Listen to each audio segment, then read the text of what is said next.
Simon, are you alert? Do I have your complete attention? Haynes, you know we talked earlier today on your cell phone. Don't you remember? But that is not important right now. My man, you seem to be under some duress. You know that you have my full attention. I'm listening with all of my 5 senses riveted on your every articulated word. Oh. I am sorry if I have annoyed you, but I am bursting with my story of what has already happened to me this morning.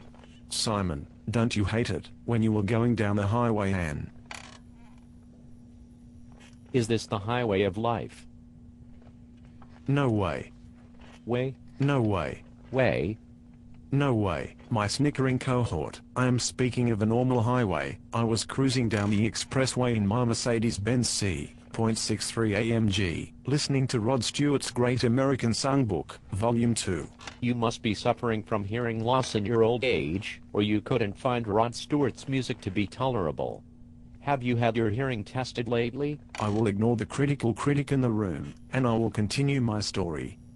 I was on cruise control heading south on the turnpike at 70 miles per hour and out of the blue, an 18-wheeler, with 13 or 14 wheels a-spinning and a-spitting, cuts right in front of me. Yikes. At that very moment, it was raining cats and dogs.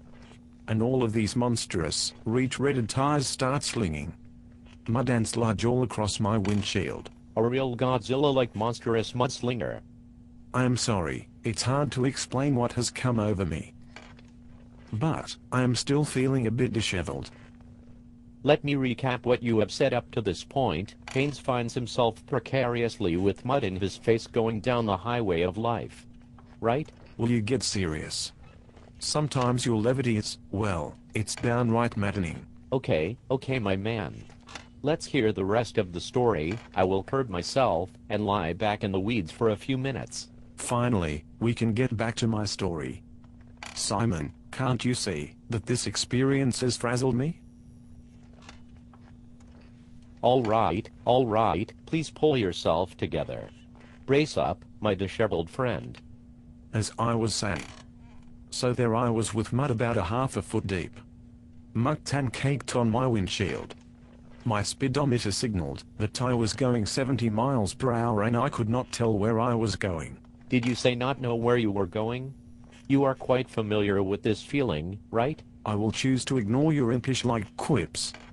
Please, get serious, my cynical little friend, and hear my story. Okay.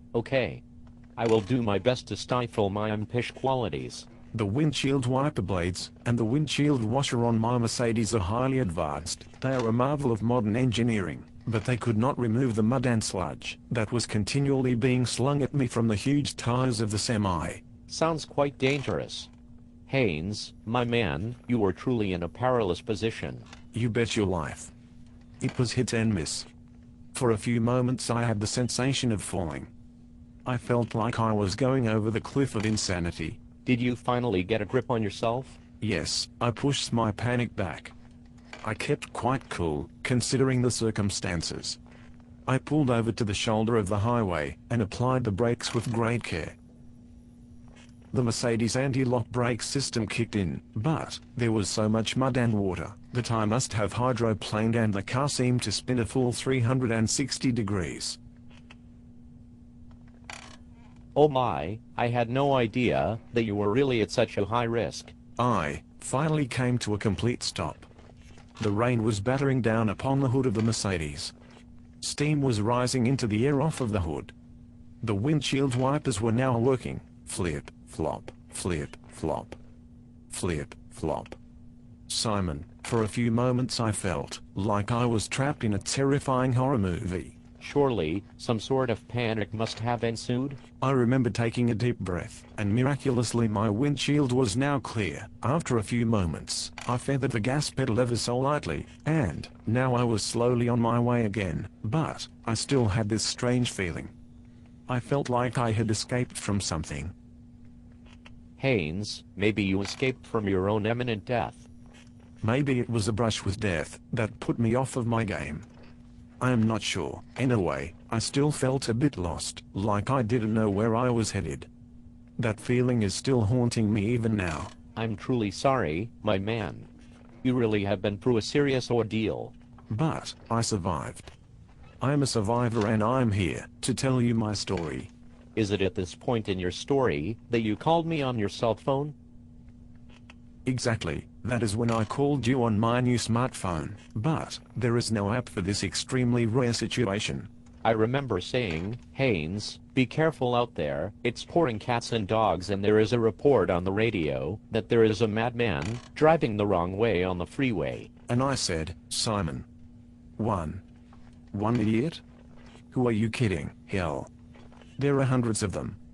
I am surrounded by hundreds of nut jobs. All going the wrong way. Oh my. You must have been terrified. No time for that. I had to dodge all of those numbskulls. Through my skills as a great driver, I managed to avoid getting in an accident. Simon, due to this intense experience, I believe that I'm now prepared to be a Grand Prix race car driver.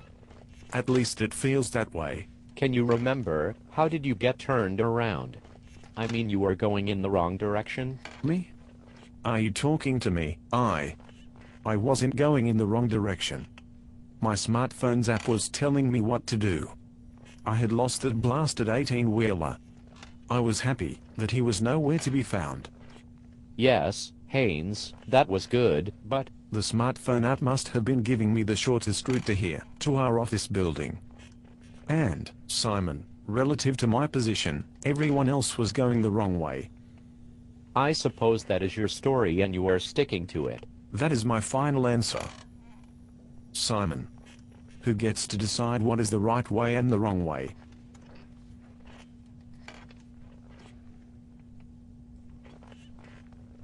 Haynes, I guess, ultimately. The state, yes. The state always decides which way is the right way to go. Sounds a bit like a conspiracy. To me. Yes, from this mortifying experience, I have derived a new theory. I am going to call it the Haynes conspiracy theory.